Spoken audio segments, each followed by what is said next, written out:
Okay, welcome everyone. And we're here at Sonoma Mountain Zen Center.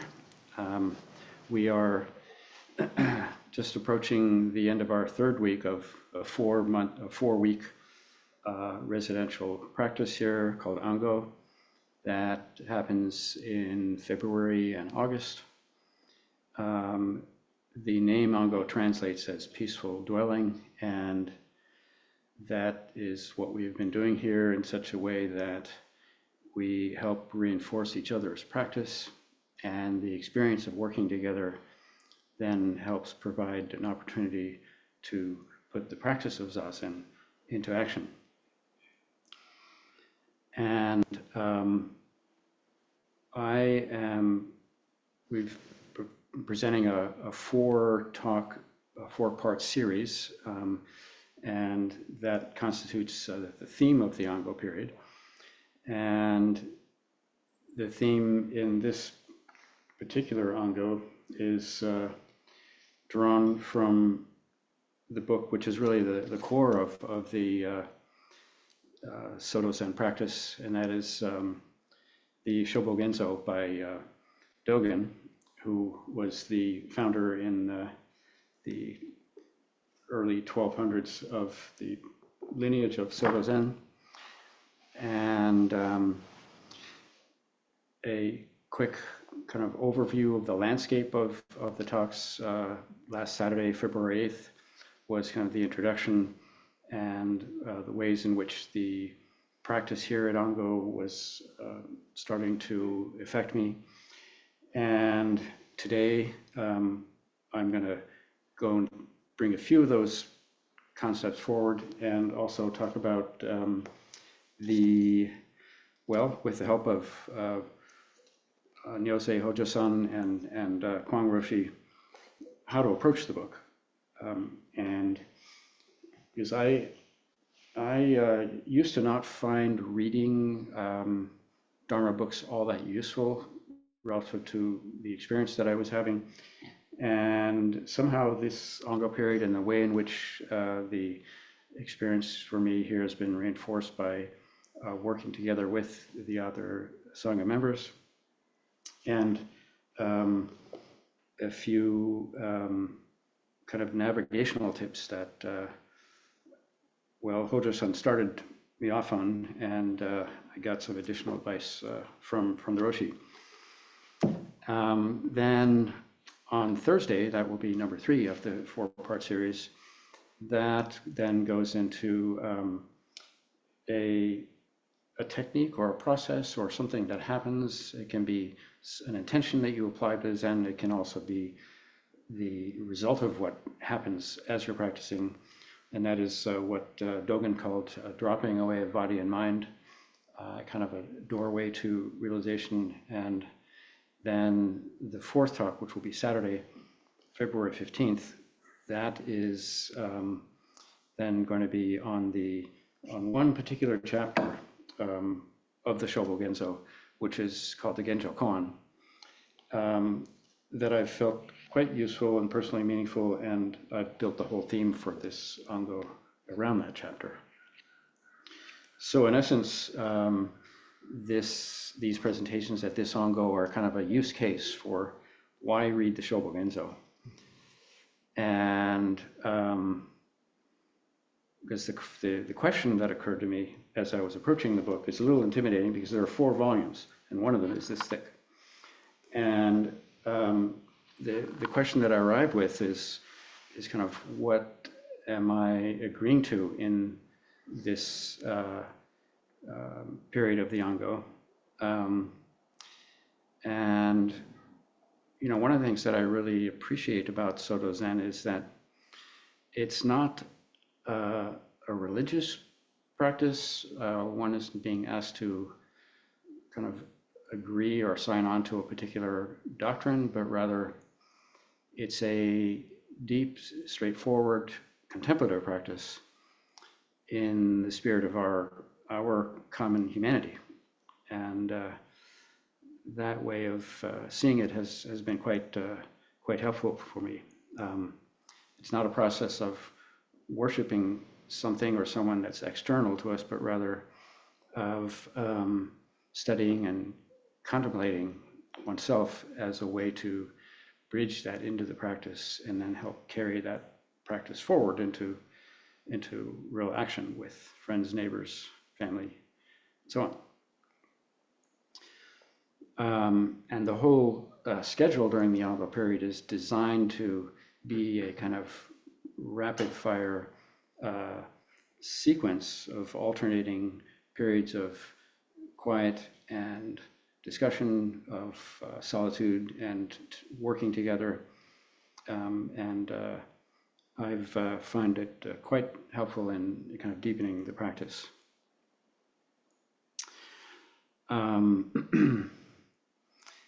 And it's become quite a harmonious flow. And you know, we have our meals together too. It's a ritual practice called oryoki.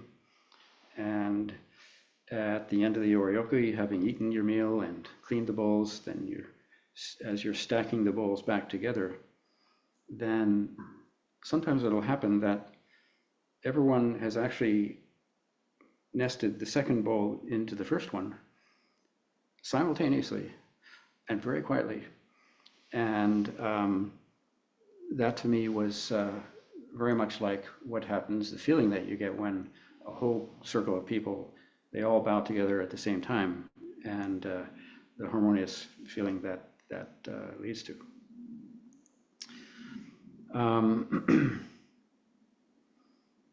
My role here has, as the Shuso or the head student, has been to help keep everyone on time, remembering the spirit of the theme of the Ango. And then in this third week, which is the silent retreat, the sesshin, reminding everyone to maintain that silence. And then that silence is kind of a shared agreement as a way to help ourselves, but also help each other with the practice. And well, another thing I like about Soto Zen is it's very straightforward. And Dogen, the founder of Soto Zen, the way he described it was that it's not that you're practicing every day in hopes of some eventual realization. It's really that, in his words, practice and enlightenment are one, and that any moment within the practice or in the work practice or your interactions with people, there is that opportunity for achieving something that's not so much special, I think, but rather, for me, it was unexpected and quite joyful. So I'm going to read briefly our theme from the Winter Ango, which is titled Actualizing the Fundamental Point. And Dogen refers to the fundamental point as the place where you, in your actions in the practice, as you're doing your sitting, then you start to kind of enter into the portal of insight and realization into yourself that you then carry forward. So the theme is stated like this: as all things are Buddha Dharma, there is delusion, realization, practice, birth and death, Buddhas and sentient beings. When you find your place where practice occurs, actualizing the fundamental point. When you find your way at this moment, practice occurs. Let me read that again. When you find your place where you are, practice occurs, actualizing the fundamental point. When you find your way at this moment, practice occurs, actualizing the fundamental point. For the place, the way is neither large nor small, neither yours nor others. Here's the place, here the way unfolds. The boundary of realization is not distinct, for the realization comes forth simultaneously with the full experience of Buddha Dharma. And in thanks to Hojo-san and Roshi introducing me to the translation by the Shobogenzo by Nishijima, as the Ango was moving along, I found some passages in this particular translation of the Shobogenzo that completely changed my view of the text and made it really useful for me, really accessible. So the last paragraph would read, when a human being is practicing and experiencing the Buddha's truth in this state, to get one dharma is to penetrate one dharma, and to meet one act is to perform one act. In this state, the place exists and the way is mastered, and therefore, spotlight on this point, the area to be known is not conspicuous. The reason is that the ultimate state is realized at once. At the same time, its mysterious existence is not necessarily a manifest realization, but rather realization is the state of ambiguity itself.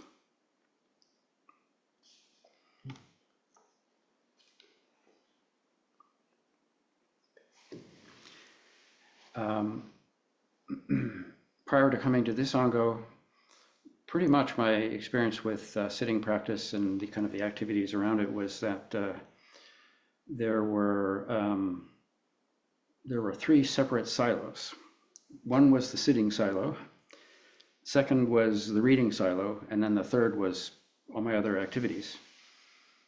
And partly as a function of the reading that I just quoted in this book, specifically,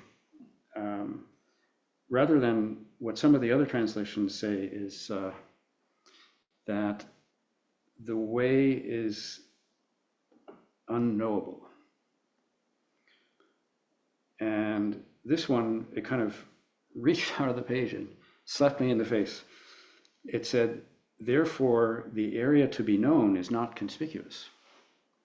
So it's not unknowable, it's just kind of not super obvious. And by saying the area to be known, it's really phrasing it as an imperative that, well, it'll benefit you to look for it, but it is actually there and you can actually do this. Second part, realization is the state of ambiguity itself. Somehow for me, rather than calling it mysterious or hidden, realization is the state of ambiguity itself. And that brings to mind the comment that the Roshi made of that suffering and joy are both realization or source of realization.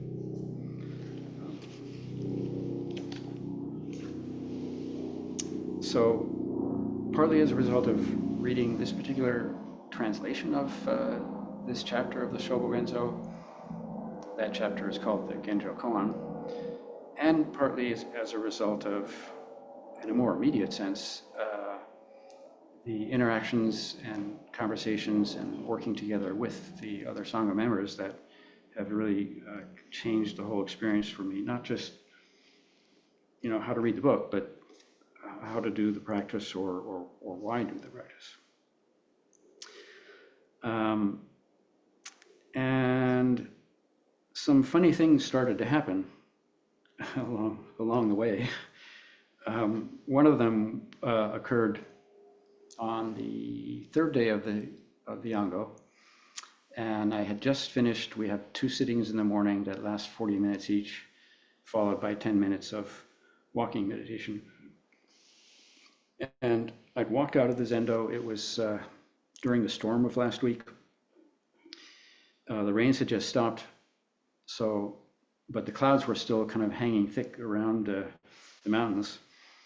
And I'm walking down the path and I look up for whatever reason, I don't remember what prompted me to look up, but right at the top of the mountain, just below the peak, was this little kind of a cup-shaped valley that was sucked in with clouds. And I had this strange kind of wordless curiosity, what's it like up there in there? And as I was wondering that, then it was very quiet. It was still outside. Maybe because I had just come out of the sitting, I was still inside, and all the lights kind of lit up and joined together, and it only lasted maybe a few seconds, but quite striking to feel the dots connect and to feel that my curiosity of what was up there at the mountaintop was kind of lighting up something here in the back of the head. And maybe it was that kind of quiet, ordinary, simple wordlessness of it that worked for me. So that's, see, I believe I had something else to read here related to that. Oh yeah, this is, again, back from the same chapter of the Shobogenzo. It's a little kind of additional perspective on that kind of moment, because Dogen provides both the broader concept of what we're trying to do, but also some kind of users' tips to help keep that going. So, and I've heard this described by other people, and Dogen writes it quite well. A person getting realization is like the moon being reflected in the water. The moon does not get wet, and the water is not broken. Realization does not break the individual, just as the moon does not pierce the water.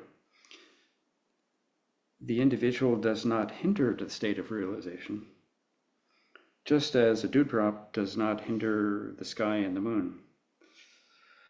And Roshi explained to me that not hindering it part, that part was key, because once your interpretation of it starts, then the moment is kind of over. As Hojo-san has been continually encouraging me, just read the text. Don't add too much commentary.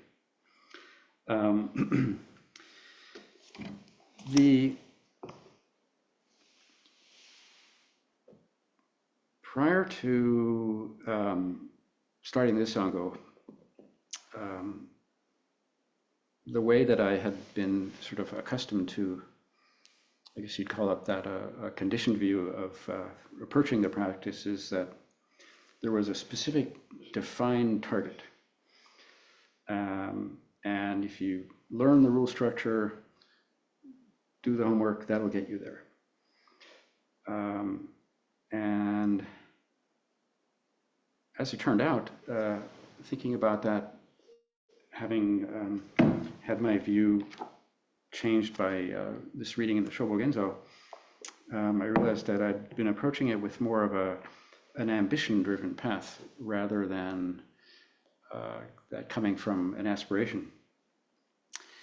And so the effect of those two words, inconspicuous and ambiguity, or this inconspicuous ambiguity, has kind of opened the book for me and made it from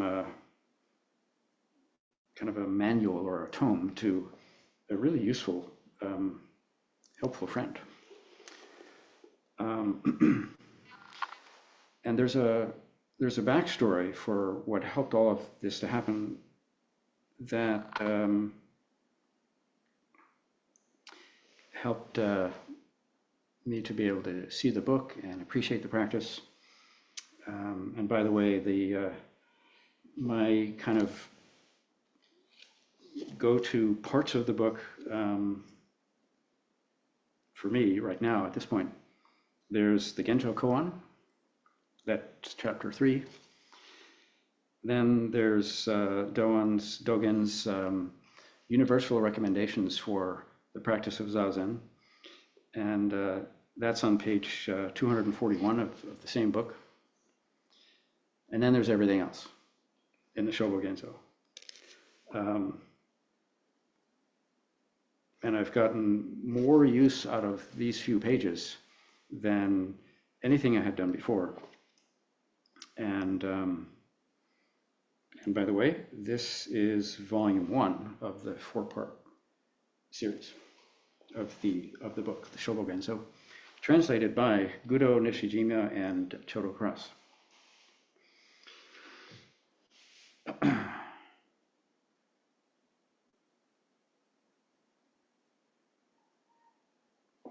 So yeah, so I mentioned some of the backstory as to what helped these things to come about, and this understanding of the book, the version of the book, and that particular translation, and then I should also mention that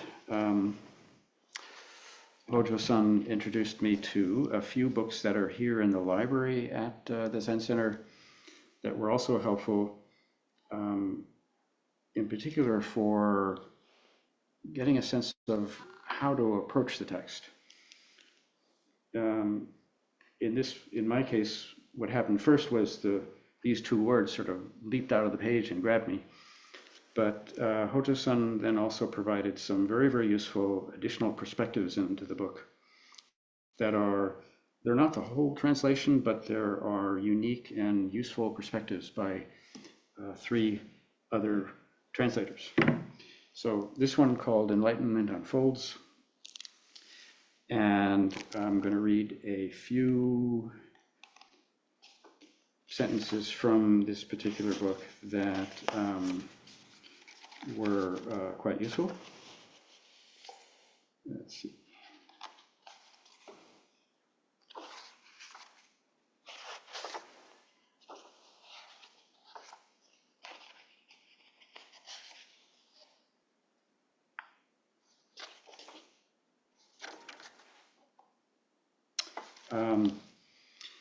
From the book Enlightenment Unfolds, the author, the translator, starts off with a very, very detailed section in the beginning of the book that is what Dogen's experience was that brought him to the point where he discovered Zen in China and then started the lineage of Soto Zen when he went back to Japan, and the kind of the trials and tribulations he went through on that journey. And I think that the experience that he had there was, quite arduous, and I think that led him to structure his chapters in the Shobogenzo as kind of structured like a debate. By first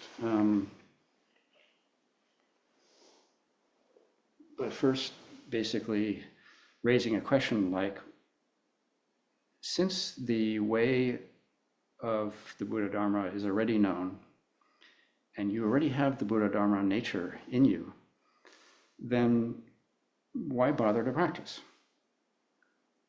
Then he unpacks that, provides instruction on sitting, and brings it together in a very, very tidy and very cogent solution or conclusion. And that is the called the Fugen Zazengi, and that is what I mentioned is on page 241 of this translation. And then the other useful guide for helping me to understand how to approach the book was from the preface of this translation. And that goes like this.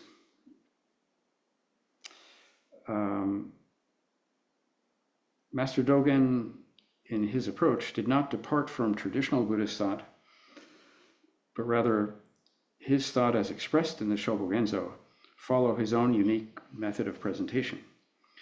If we understand what this method is, the Shobogenzo is not so difficult to read. Basically, he looks at a problem from two sides. That's the debate structure or the prompt, and then tries to synthesize the two viewpoints into a middle way. And then sometimes he'll point out there really isn't a middle way, but that's how he goes about it.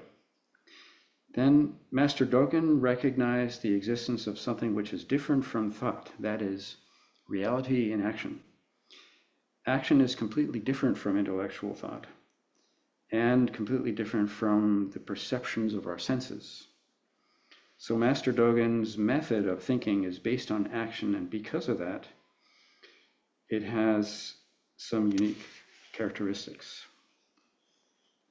So in the chapters of the Shobogenzo, they usually follow a four-phased pattern.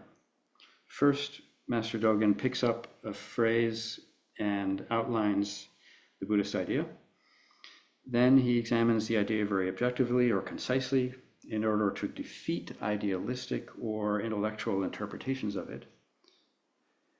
And in the third phase, his phrasing becomes more concrete, practical, and realistic, relying on the philosophy of action. And then he gives examples of how to apply it. So that brings it to the close of today's presentation, and which is how I approached Shobogenzo, reading it with some help from the book itself, and then some help from my friends and fellow students here at the Sonoma Mountain Zen Center. And then next talk will be on Thursday about the section of the Shobogenzo. We're going to go kind of narrower down to just a page or so on Thursday about dropping away of body and mind. And thank you all for joining us. Can I ask you a question? Yeah. The word conspicuous, what does that, did you look that up, or what does that mean, like conspicuous? To me, it meant, yeah, let me, it'll help, I think, it'll help me now if I read the word in the context of the sentence. And that is, when a human being is practicing and experiencing the Buddha's truth in this state, insert of Zazen practice, the place exists and the way is mastered.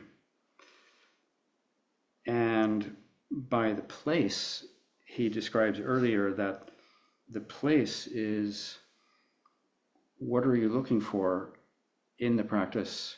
Meaning, what's the place where you are yourself? And how are you trying to connect with that? And what impressed me about his particular way of phrasing it was that compared to some of the other translations, they were saying that that special place of the Buddha's truth in you, it may not be actually knowable. And this is, because my experience with Buddhist thinking has been more through the practice and not so much reading about the text. And so when I read it, what he said, therefore, because the place exists in your practice and the way is mastered, therefore the area to be known is not conspicuous. I found that helpful because it sounded to me, it helped me feel like, oh, this process called realization of one's inner nature or Buddha nature for someone, like me is actually achievable. And so I found that helpful and encouraging. Inconspicuous mean it's like hidden. Inconspicuous, something that's hidden. Yeah, not obvious. Inconspicuous is obvious. Yeah. I think not that's easily right. seen. But Yeah, not easily seen. Conspicuous. Yeah, that's a good one. Because to Tokan's point, I had previously thought you'd meet your Buddha nature in the Great Hall, like this one, and it would be obvious. And everyone sitting here, the statue is on the altar, the incense is lit, the candles are going, all the lights, the spotlights are all on, but is my own light on? No, well, it wasn't really. And so that's what struck me as, you know, conspicuous and inconspicuous. yeah, that word and that little valley in the peak of the mountain kind of collided with each other in my head. And yeah. Yeah, that's a nice word, inconspicuous and conspicuous. And as Roshi pointed out, people will realize things from a lot of different angles. And so it's not that there's this translation and then there's the others. They're all good. They all have what Dogen was thinking, but this one worked for me. Yeah. It's a nice one. Yeah. Thank you. That's a question. A comment and a question. Yes. One is, I'll be interested to hear what you make out of after you get a chance to read Busho, which is Dogen's exposition on Buddha nature. Oh, okay. All right. Which takes you to another level. Yeah, yeah. Right. But you mentioned in the Fukan Zazengi that Dogen brings up the idea of what's the use of practice and realization. You already have it. Yes. And then you go on to say, well, he unpacks it. So, but you don't explain what that unpacking is. What's his answer to that need? Oh, yeah. Why do that? Yeah. Why spend the time? Yeah. Or as V was putting it, why waste the time?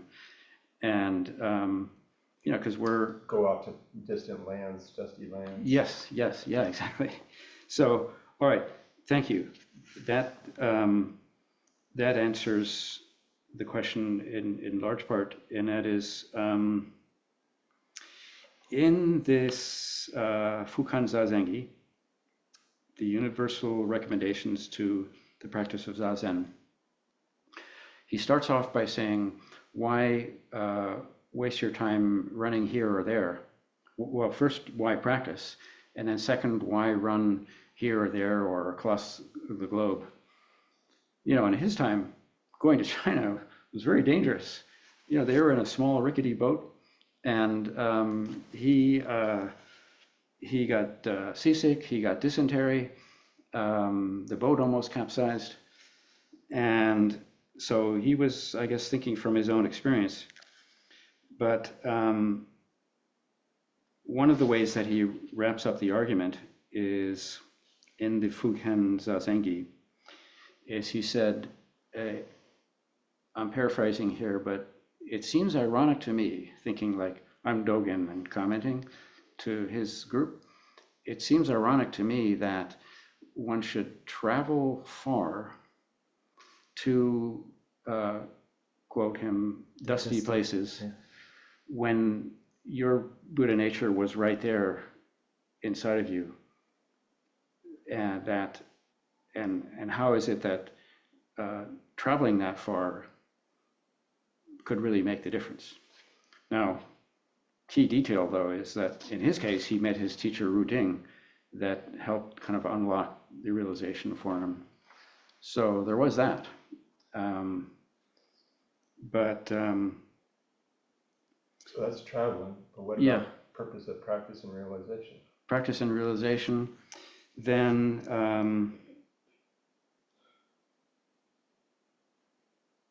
it's a question. Yeah, I think most succinctly how I understood it from reading this, the Fukan Zazengi, is that as you're sitting doing the Zen practice, you're not trying to apply a specific, note to self or command for yourself, which is, I'm going to find my Buddha nature.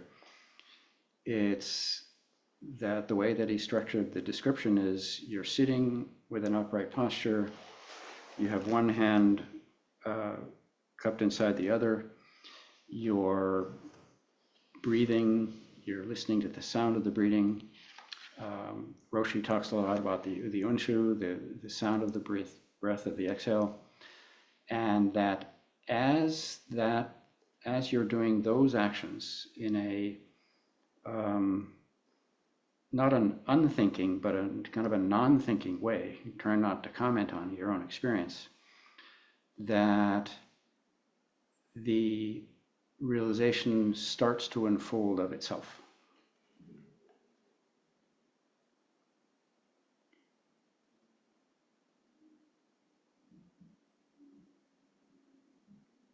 So in the vignette I described earlier, outside and looking up the mountain, it felt like that was happening in that moment because I hadn't invited it, asked for it, written a pledge or kind of tried to gear up my confidence. It was just, it happened, and for those few seconds I didn't get in the way, and I was thankful for that.